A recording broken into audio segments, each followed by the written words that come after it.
Shalom, salam berkat dari kami untuk pendengar sekalian. Saat ini pendengar akan diberkati dengan program Hari Ini Harinya Tuhan bagian yang ke-8. Sebuah program rohani tentang doktrin Alkitab yang menolong kita untuk semakin tertanam dalam kebenaran firman dan bertumbuh dalam kemuliaan. Bersama hambanya, Pendeta Gilbert Lumuendo, STH. Banyak orang merasa doktrin Alkitab sebagai sesuatu yang membingungkan. Tetapi tahukah saudara bahwa doktrin Alkitab intinya adalah memahami Alkitab dengan benar, dengan pemahaman yang sistematis, sehingga kita terus dapat tertanam di dalam kebenaran firman, sehingga kita terus bertumbuh di dalam kemuliaan Allah. Buka hati saudara sekalian untuk menerima berkat-berkat firman-Nya hari ini. Salah satu hal yang paling membahayakan dalam kekristenan kita adalah jika ibadah kita hanya berlaku karena dorongan seseorang atau karena keadaan tertentu. Jadi maksudnya gini, ada orang-orang yang beribadah hanya kalau lagi susah. Ada orang yang beribadah hanya kalau dalam situasi-situasi yang betul-betul menekan dalam hidupnya. Atau mungkin keadaan-keadaan tertentu yang berhubungan dengan hari raya keagamaan. Jadi dia baru beribadah kalau Natal, dia baru beribadah kalau Paskah, ya kan? Atau juga dia beribadah hanya karena dorongan seseorang. Karena suaminya bilang, kamu gimana sih sebagai ibu? Ya, kamu ibadah dong. Ya udah, dia pergi beribadah. Atau sebaliknya, sebagai seorang suami, istrinya marah-marah, kamu ini kepala keluarga tapi gak pernah ke gereja, nggak pernah berdoa, nanti teladan apa yang kamu bisa berikan buat anak-anak? Ya udah, nggak enak, datanglah ke gereja. Lalu orang tua marah sama anaknya, kamu nggak pernah ke gereja, kamu nggak pernah ke gereja, mau jadi apa kamu nanti? Ya udah, datang. Nah, ini keadaan yang paling membahayakan dalam kekristenan kita. Jika kita beribadah hanya karena dorongan seseorang atau karena keadaan-keadaan tertentu. Karena pada prinsipnya Tuhan mau kita beribadah karena cinta. Maksudnya begini, kita beribadah karena kita mengasihi Yesus, ya kan? Karena kita mau membalas cinta Kristus dalam hidup kita. Kita ingat apa yang Kristus sudah kerjakan buat kita di atas kayu salib. Lalu kita berkata seperti Daud, dengan apakah akan kubalas segala kebaikan Tuhan dalam hidupku. Lalu kita ingat, ya, Tuhan selalu menyertai saya, Tuhan selalu membela saya, Tuhan selalu memberi kemenangan buat saya, Tuhan selalu melakukan perkara-perkara dahsyat buat hidup saya. Nah, karena didorong oleh cinta ini, membalas cinta Tuhan yang besar, dan karena kita mencintai Tuhan dengan segenap hati, ibadah kita pasti ibadah yang berkenan di hadapan Tuhan. Lalu yang kedua, Tuhan mau kita beribadah karena sebuah kesadaran. Kesadaran apa? Bahwa tanpa Tuhan kita tidak dapat berbuat apa-apa. Jadi kita beribadah, kita yakin betul, ya Tuhan, kalau saya nggak mulai hari saya dengan doa, bagaimana saya bisa kuat? Tuhan, kalau saya tidak merenungkan firman Tuhan, bagaimana langkah saya bisa benar? Tuhan, kalau saya nggak pergi ke gereja, bagaimana hati saya bisa bersih? Tuhan, kalau saya nggak memuji menyembah Tuhan, bagaimana saya bisa tenang dalam hidup saya? Jadi dia beribadah, dia yakin betul, kalau saya tidak beribadah maka saya nggak bisa buat apa-apa, saya nggak akan mampu apa-apa. Tapi justru saya mau beribadah. Kenapa?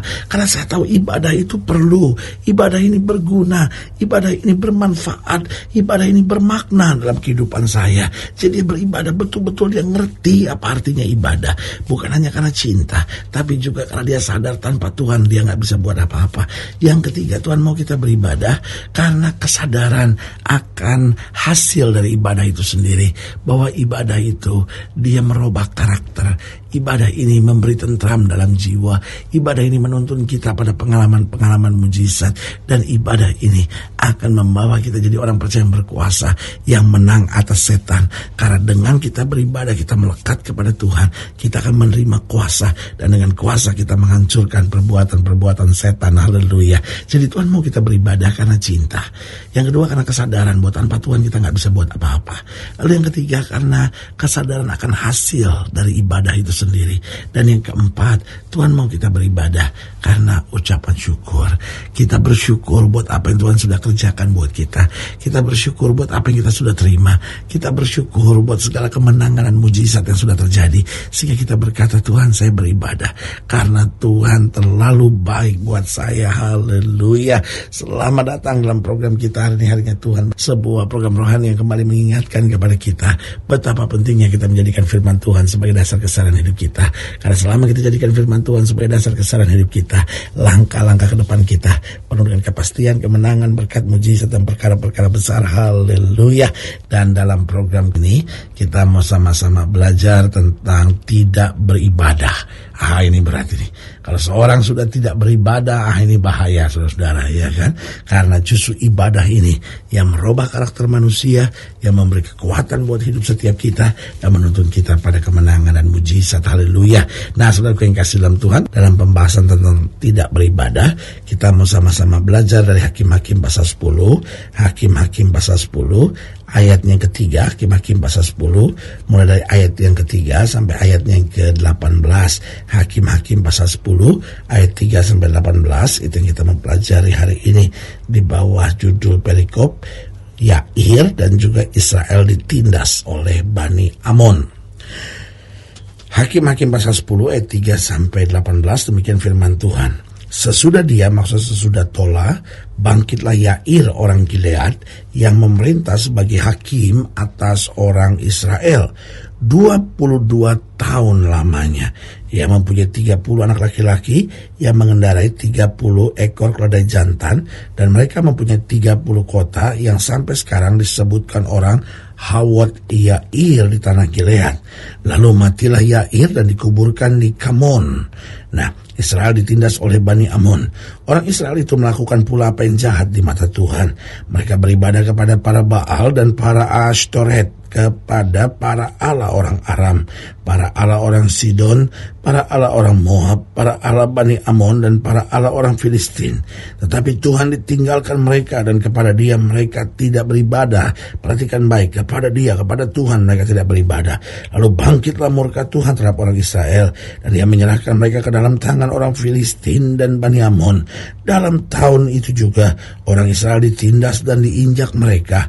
18 tahun lamanya mereka memperlakukan demikian semua orang Israel yang di seberang sungai Yordan, di tanah orang Amori yang di Gilead. Dan Bani Amon pun menyeberangi sungai Yordan untuk berperang melawan suku Yehuda, suku Benyamin, dan keturunan Efraim, sehingga orang Israel dikatakan sangat terdesak.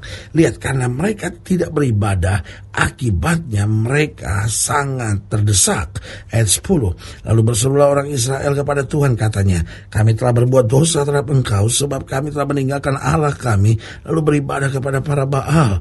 Tetapi firman Tuhan kepada orang Israel, bukankah aku yang telah menyelamatkan kamu dari tangan orang Mesir, orang Amori, Bani Amon, orang Filistin, orang Sidon, suku Amalek, dan suku Maon yang menindas kamu ketika kamu berseru kepadaku? Tetapi kamu telah meninggalkan aku dan beribadah kepada Allah lain. Sebab itu aku tidak akan menyelamatkan kamu lagi. Pergi sajalah berseru kepada para Allah yang telah kamu pilih itu. Biar mereka lah yang menyelamatkan kamu pada waktu kamu terdesak. Kata orang Israel kepada Tuhan, kami telah berbuat dosa. Lakukanlah kepada kami segala yang baik di matamu. Hanya tolonglah kiranya kami sekarang ini. Dan mereka menjauhkan para Allah asing dari tengah-tengah mereka. Lalu mereka beribadah kepada Tuhan. Maka Tuhan tidak dapat lagi menahan hatinya melihat kesukaran mereka. Luar biasa kalimat ini. Maka Tuhan tidak dapat lagi menahan hatinya melihat kesukaran mereka. Saya ulangi sekali lagi, luar biasa ayat ini. Maka Tuhan tidak dapat lagi menahan hatinya melihat kesukaran mereka. Saudara, kalau kita sungguh-sungguh datang pada Tuhan dengan hati yang hancur, maka Tuhan tidak dapat lagi menahan hatinya melihat kesukaran kita. Kemudian Bani Amon dikerahkan dan berkemah di Gilead, sedang orang Israel berkumpul dan berkemah di Mizpah. Maka para pemimpin bangsa di Gilead berkata kepada yang lain, siapakah orang yang berani memulai peperangan melawan Bani Amon itu?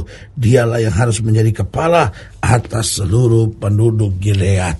Nah, saudaraku yang kekasih dalam Tuhan, kita lihat di sini umat Tuhan akhirnya terdesak. Umat Tuhan akhirnya dalam kondisi yang sangat mengkhawatirkan. Kenapa? Karena mereka menjauh dan tidak beribadah kepada Tuhan. Nah, saya pelajari orang yang tidak beribadah kepada Tuhan, yang pertama hidupnya menjadi tidak teratur. Tahukah saudara, orang kalau beribadah hidupnya menjadi teratur. Dia bangun pagi, dia doa, baca Alkitab. Dia hidup dengan aturan-aturan yang benar. Dia hidup dengan aturan-aturan yang jelas. Dia hidup dengan langkah-langkah yang benar. Dia tidak menghalalkan segala cara. Tetapi orang kalau tidak beribadah kepada Tuhan, hidupnya seenaknya. Oh, malam jadi siang, siang jadi malam. Hidup dengan minum mabuk, hidup kawin cerai, hidup berzina, pergi ke dukun. Saudaraku yang kasih dalam Tuhan, hidupnya nggak teratur, pacaran sama suami orang, lakukan hubungan seks sebelum nikah, sehingga akhirnya yang terjadi justru kehancuran demi kehancuran. Jadi orang yang tidak beribadah kepada Tuhan, yang pertama hidupnya tidak teratur. Yang kedua, orang yang tidak beribadah kepada Tuhan, hidupnya akan kehilangan damai. Orang kalau tidak ada ibadah yang benar di hadapan Tuhan, maka apa yang terjadi? Dia lari dengan minum mabuk, dia lari dengan diskotik, dia lari dengan segala kesenangan-kesenangan dunia. Tujuannya sederhana, hanya mencari damai. Tetapi orang yang beribadah justru dekat dengan Tuhan. Kata Daud, jiwaku tenang. Saudaraku, dari sini kembali saya mau ingatkan buat saudara, mari kita kembali pada ibadah yang benar. Karena ibadah yang benar membuat hidup kita penuh dengan aturan, rumah tangga kita bahagia, dan hidup kita akan penuh dengan damai sejahtera. Yang ketiga, orang yang tidak beribadah kepada Tuhan akan mudah dipermainkan oleh iblis. Oh saudara, iblis paling senang lihat orang-orang yang tidak beribadah. Kenapa? Karena saya percaya tidak ada ibadah berarti tidak ada kuasa. Saudaraku yang kekasih dalam Tuhan, justru dengan beribadah kepada Tuhan kita akan punya kuasa. Karena itu Alkitab berkata, tunduk pada Allah, lawan iblis maka iblis akan lari. Dengan lain kata, kalau saya nggak tunduk pada Allah, saya mau lawan iblis, iblis nggak akan pernah lari. Jadi ingat, orang yang tidak beribadah, yang pertama hidupnya tidak teratur, yang kedua hidupnya kehilangan damai, yang ketiga hidupnya dapat mudah dipermainkan oleh iblis, dan yang keempat, orang yang tidak beribadah hidupnya akan selalu penuh dengan ambisi-ambisi duniawi. Saudaraku yang kasih dalam Tuhan, biar hanya kita berkata, Tuhan, aku mau mencari kerajaan Allah serta kebenarannya, supaya semuanya akan senantiasa ditambahkan dalam hidupku. Orang yang ambisinya benar, langkahnya penuh dengan kemenangan. Saudaraku, jika sedang dilayani lebih jauh, hubungi kami melalui telepon, hubungi kami melalui surat, kunjungi website kami, karena kami ada untuk membawa Bapak Ibu sudah senantiasa lebih dekat pada Tuhan dan mengalami kasih kuasa mujizat yang luar biasa. Secara khusus melalui program ini juga saya mau berdoa buat setiap orang yang sakit, setiap orang yang berbawaan berat, karena saya percaya bahwa bagi Allah tidak ada perkara yang mustahil.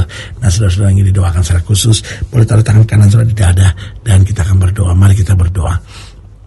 Bapa, dalam nama Yesus, hamba doa buat yang sakit, hamba doa buat yang berbeban berat, hamba doa untuk setiap mereka sedang menghadapi masa-masa yang sukar, karena hamba percaya bahwa bagi Allah tidak ada perkara yang mustahil. Bapa, hamba doa di dalam nama Yesus, Tuhan jamah, yang sakit Tuhan sembuhkan, yang lemah Tuhan kuatkan, yang susah Tuhan hiburkan, yang jatuh Tuhan angkat, sehingga hari-hari penuh kemenangan boleh berlaku dalam hidup kami.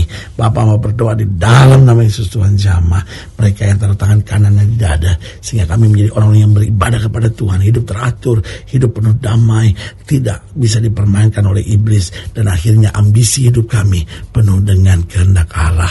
Di dalam nama Yesus kami berdoa, haleluya, amin. Saudara yang kasih dalam Tuhan, kita sudah berdoa. Ingat, tidak pernah Allah lalai menepati janjinya. Inilah saatnya buat kita untuk bangkit, bersemangat, bersuka cita dalam menghadapi segala perkara.